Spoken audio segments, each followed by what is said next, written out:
Olá!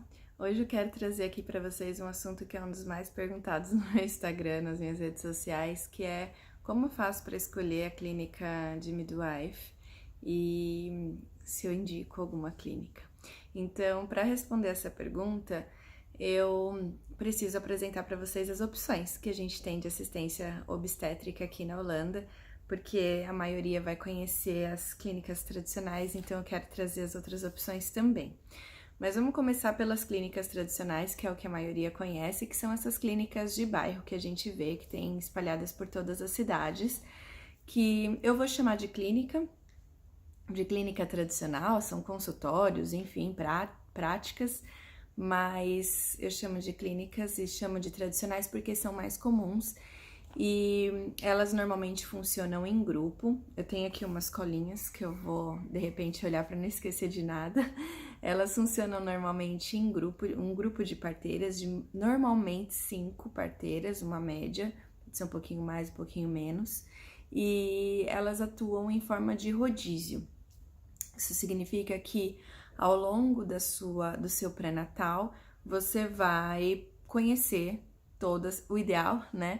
Que você vai conhecer todas as parteiras que trabalham nessa clínica, nessa prática. E no dia do seu parto, quando você entrar em trabalho de parto, a que tiver de plantão, dessas 5, vamos dizer, é a que vai te atender, que vai atender o seu parto.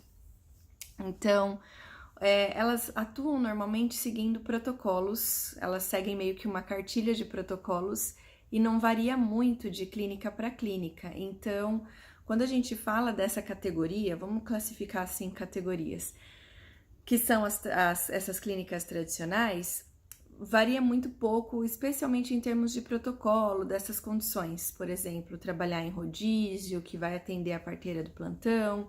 Elas são mais rígidas em alguns protocolos também de transferência da gestante para o hospital. Então, elas seguem ali mais à risca algumas questões de transferência, por exemplo, bolsa rota 24 horas, com certeza todas vão transferir para o hospital. 40, gestação que chegou a 42 semanas, com certeza todas vão transferir você para os cuidados do hospital. Já tem post falando sobre as diferenças entre as parteiras de clínica, que são a de First Line Care, e as parteiras do hospital, que a gente chama de Second Line Care. Tem acho que destaques também, mas só para vocês entenderem, elas tendem a ter um protocolo mais rígido, mais engessado e padrão, que todas as clínicas dessas clínicas tradicionais de bairro vão seguir. Em termos de transferência, por exemplo, e também nesse esquema de rodízio, as consultas são mais curtas, vão ter algumas consultas pontuais ao longo do pré-natal, que já são combinadas antecipadamente, que são mais longas, por exemplo, para falar sobre o parto, que é lá pelas 34 semanas, é assim, todas são assim, sabe?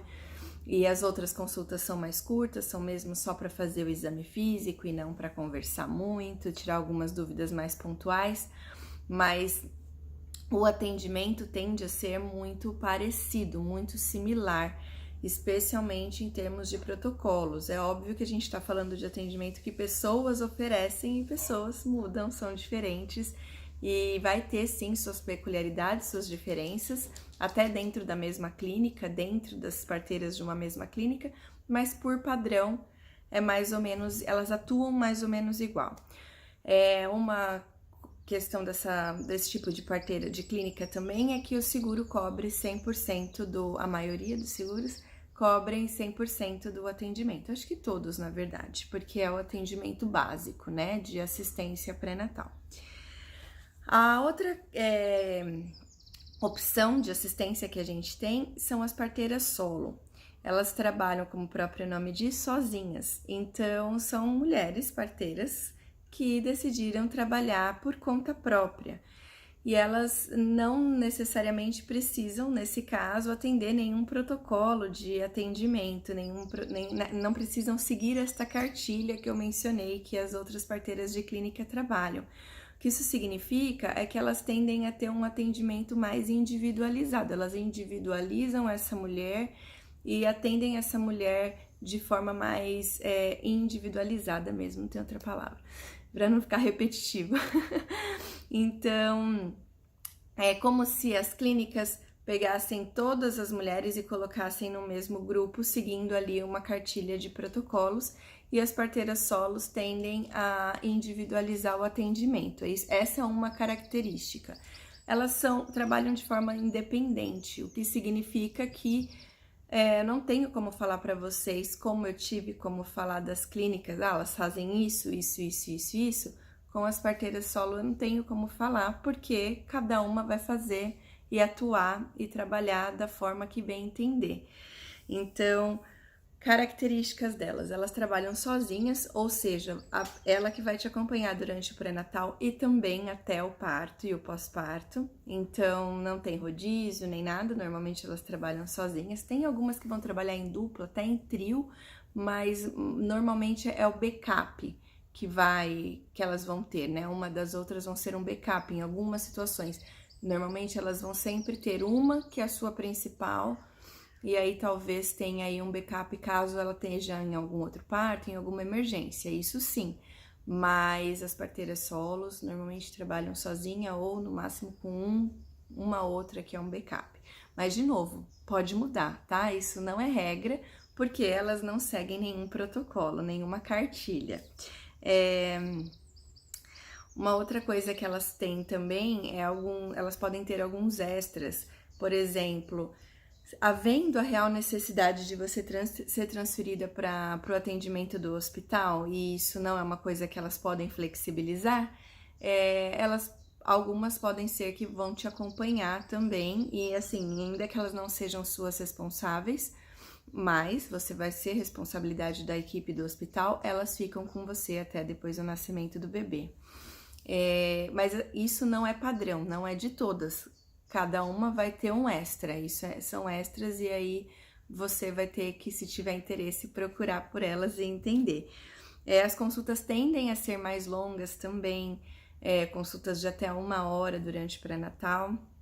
Elas tendem a, como eu falei, como elas individualizam mais, se você quiser conversar sobre parto, alguma coisa assim, na semana 20 de gestação, tudo bem, não precisa esperar até a semana 33, 34, que é como é o protocolo das outras clínicas. Então, assim, é mais flexível o atendimento. De novo, são extras que podem variar de parteira para parteira. Vocês, se tiverem interesse em buscar esse tipo de atendimento, vocês vão ter que conversar com elas e ver o que elas te oferecem. As consultas podem ser que sejam domiciliares também em alguns casos.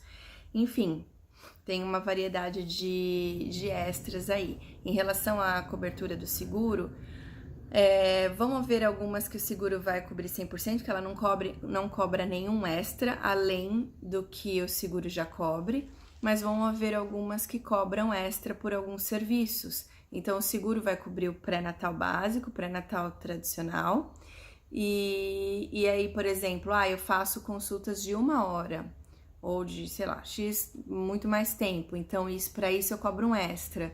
Ou, por exemplo, se você for transferida para o hospital, eu vou com você e fico com você até o fim, para isso cobra-se um extra. Então pode ser que algumas tenham um extra. De novo, elas trabalham sozinhas, elas fazem do jeito que elas quiserem, são autônomas. E tem ainda algumas clínicas que trabalham com atendimento pré-natal padrão também, mas que também oferecem extras. Então, também são clínicas de várias parteiras, mas que oferecem extras. Um deles, por exemplo, é você ter uma única parteira, que vai ser todas as consultas de pré-natal, inclusive parto, mas essas clínicas tendem a ter ainda assim um protocolo, seguir esse protocolo similar das outras, mas te oferece alguns serviços extras, como acompanhar também em casos de transferência para o hospital, fazer consultas mais longas, oferecem mais exames, enfim. Então, tem um valor além do que o valor que o seguro cobre, que elas cobram também. Não é em todas as cidades que vão ter essas clínicas, as parteiras solos normalmente têm em todas as cidades também. Mas essas clínicas não sei te dizer. Eu sei que Amsterdã tem, mas não sei outros lugares. Então, assim, essas são as opções. Depois a gente vai conversar um pouquinho sobre como escolher a sua melhor opção.